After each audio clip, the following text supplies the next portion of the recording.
The buzzer screamed. Red lights flashed. The board lit up. Name something you've lost that you'd do anything to get back. 28-year-old Marcus Williams stood frozen at the podium, his hand still on the buzzer, his eyes vacant. His family behind him, mother, 2 sisters, cousin, waited for his answer. Steve Harvey leaned in with that million-dollar smile. Come on now, Marcus. What you thinking? Your car keys? Your wallet? My daughter. 2 words. Barely a whisper. But they detonated like a bomb in the studio. Steve's smile didn't fade, it shattered. The microphone slipped an inch in his grip. The audience's cheer died mid-breath, replaced by a silence so complete you could hear the stage lights humming. Marcus's knees buckled. His mother lunged forward to catch him. And Steve Harvey, the man who'd navigated 10,000 awkward moments with a joke and a grin, stood absolutely still, watching a man collapse under the weight of words that weren't supposed to be spoken here.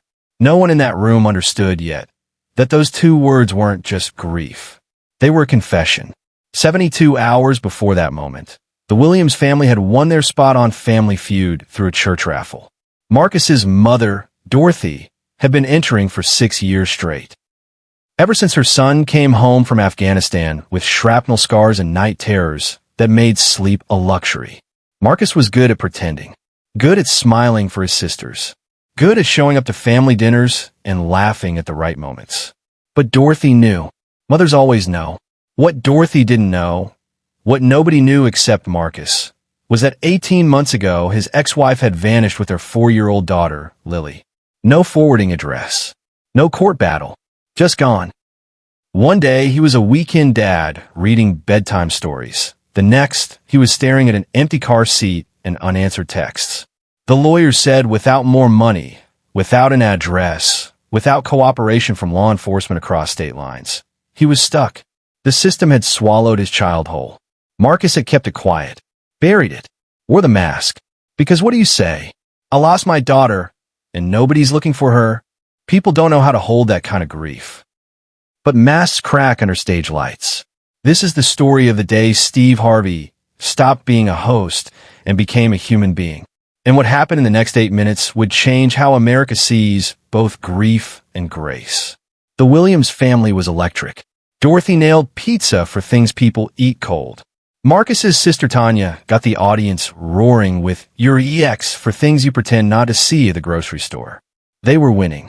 Steve was in his element. Quick jabs, raised eyebrows, that look he gives the camera when somebody says something wild. This family came to play, Steve announced, spinning toward the camera. Dorothy, your family's up by 87 points. You feeling good? Feeling blessed, Steve. Dorothy threw her hands up. The audience clapped. Steve pointed at Marcus. And you, young man, you've been quiet. You ready for fast money? Marcus nodded, smiled. That well-practiced smile. All right then. Let's see if y'all can take this home. Round 4. The question flashed on the board. Name something you've lost that you'd do anything to get back. Standard stuff. Easy answers. Your phone. Your keys. Your youth. Steve had probably heard them all 1,000 times. The Williams family buzzed in first. Marcus's hand hit the button pure reflex. And that's when everything changed. My daughter. The words hung in the air like smoke after an explosion. Steve Harvey stopped mid-gesture. His mouth opened, closed. His eyes.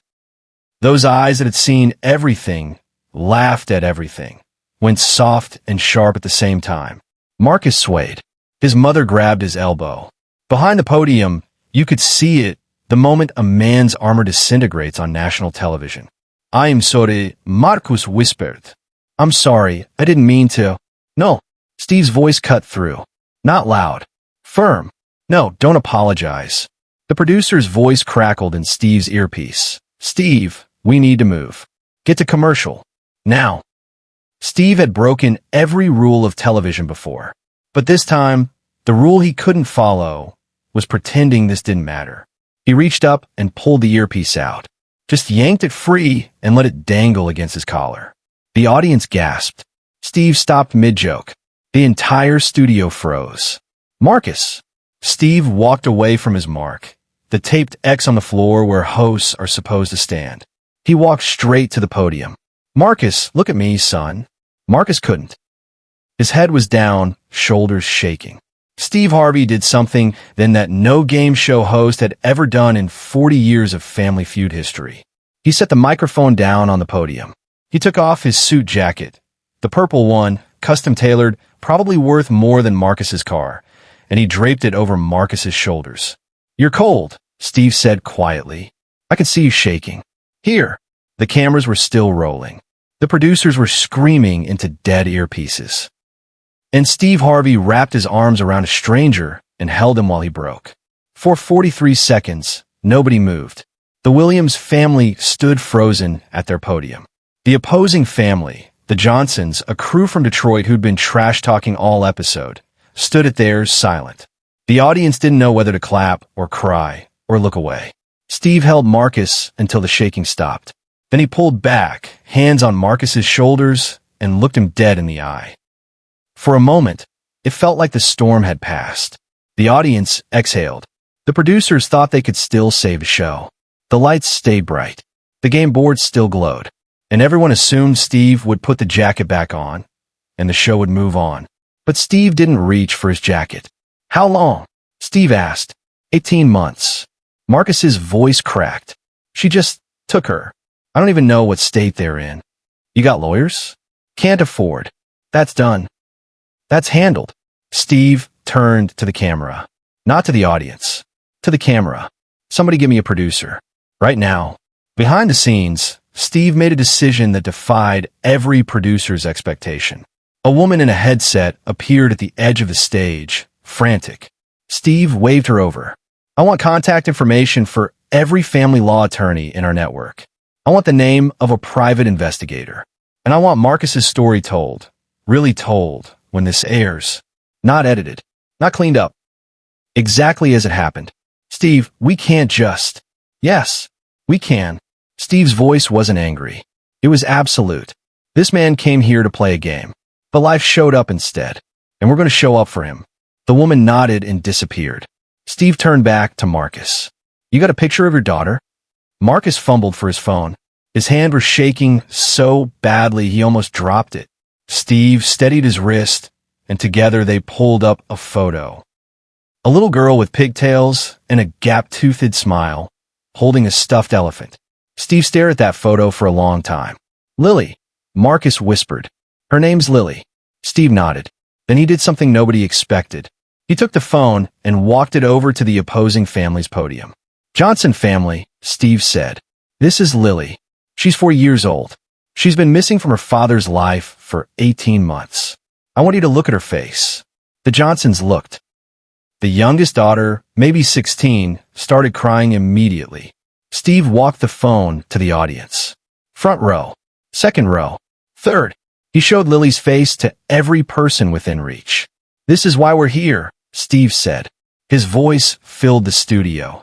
Not through the microphone he'd abandoned, but through sheer presence. Not for points. Not for prizes. But because sometimes, in the middle of pretending everything's okay, somebody tells the truth. And when that happens, we don't look away. If you're still watching this, it means you felt something. Comment, "I see you." Because somewhere, someone needs to know they're not invisible. Steve walked back to center stage. He picked up his microphone. "Here's what's going to happen," he said. "We're going to finish this game. The Williams family is going to win or lose fair and square. But before we do that, I'm going to make a promise." He looked at Marcus. "I'm going to find your daughter." The audience erupted. Not polite applause, raw, thunderous, stand-up and scream support. The Johnson family started clapping. Dorothy collapsed into her daughter's arms, sobbing. Steve raised a hand for quiet. At least, that's what he said. But promises don't find children. People do. But I need help. Everybody in this room. Everybody watching at home. I need you to share this story. Share Lily's face. Because somewhere out there, somebody knows something, and we're going to bring this baby home. But this is the moment no one in the studio and no one watching at home ever saw coming. Marcus pulled something from his pocket. A small, worn piece of paper, folded into squares. He unfolded it with trembling hands and held it out to Steve. It was a drawing. Crayon on construction paper. A stick-figure dad and a stick-figure girl holding hands under a yellow sun. In a child's handwriting, "I love you, Daddy." "She made this the last time I saw her," Marcus said. "I carry it everywhere.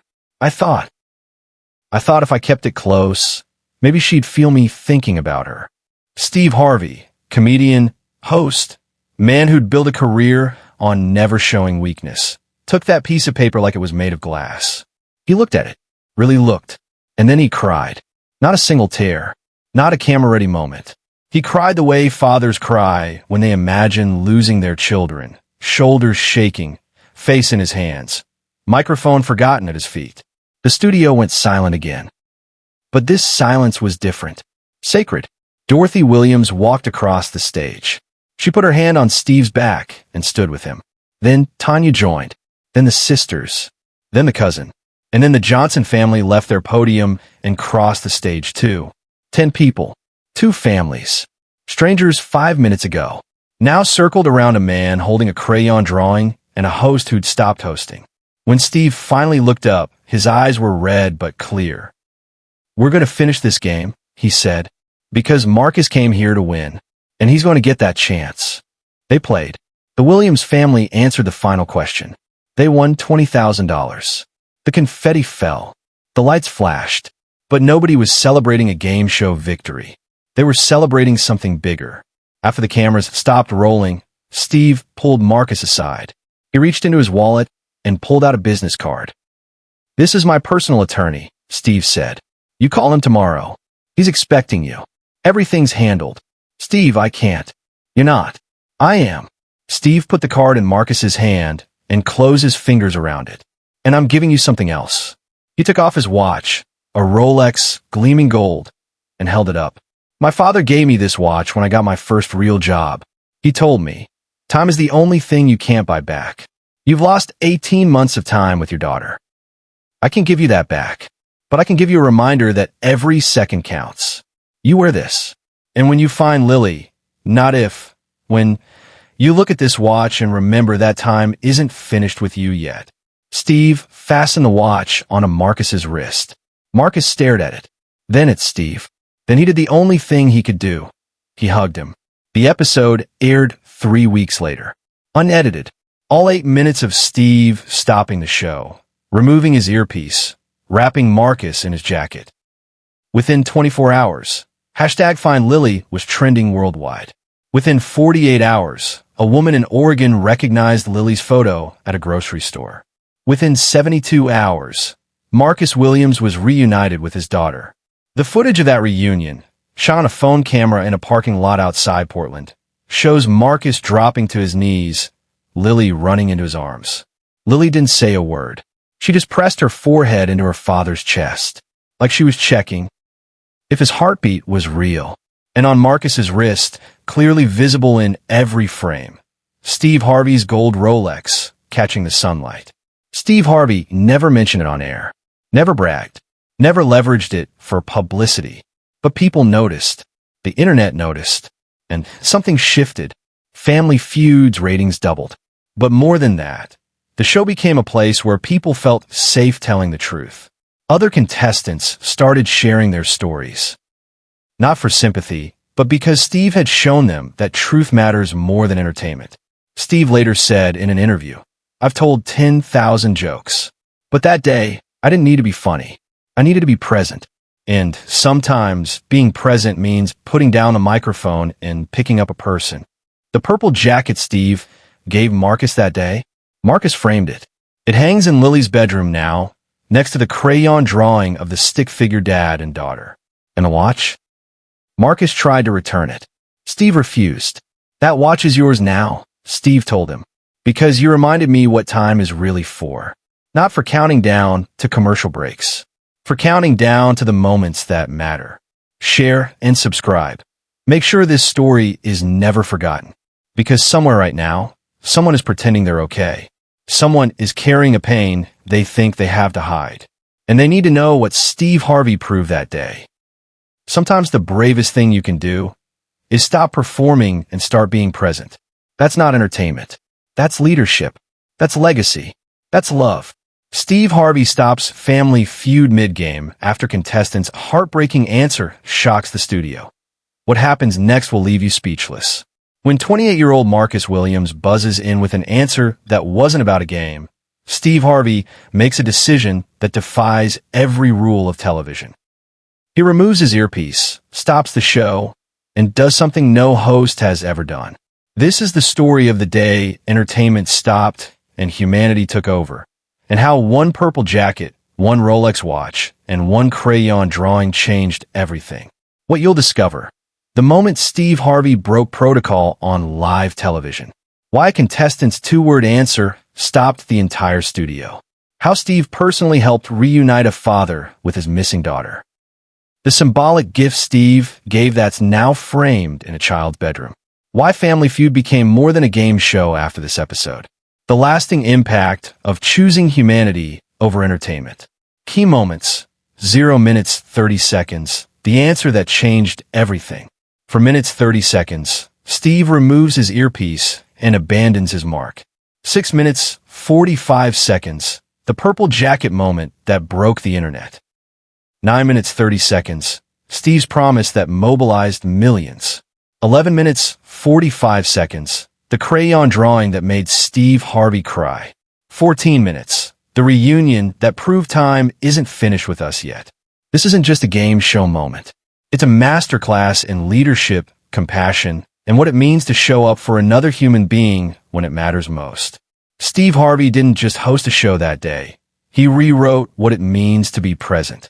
Legal disclaimer. This content is a fictionalized dramatic narrative created for entertainment and inspirational purposes.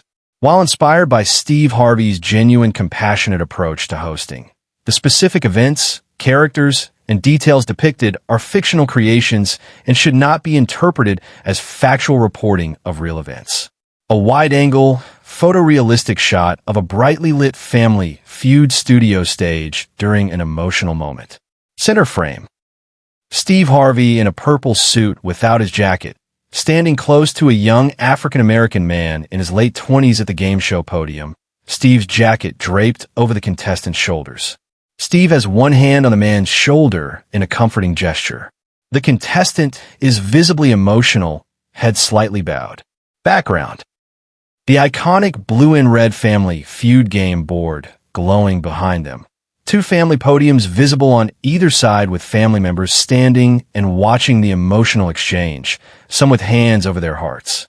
The studio audience is visible in soft focus in the background, many standing, some with tissues, creating a sense of collective witness to an important moment. Lighting is warm and bright, not dark or shadowy, with professional studio lighting creating a hopeful, luminous atmosphere. Colors are vibrant: purple suit, bright blue and red game board, warm wood-toned podiums, diverse skin tones. The composition captures both the intimacy of the moment between Steve and the contestant and the larger community of the studio bearing witness. No text, logos, or graphics overlay. Photorealistic, high-detail, documentary-style photography aesthetic.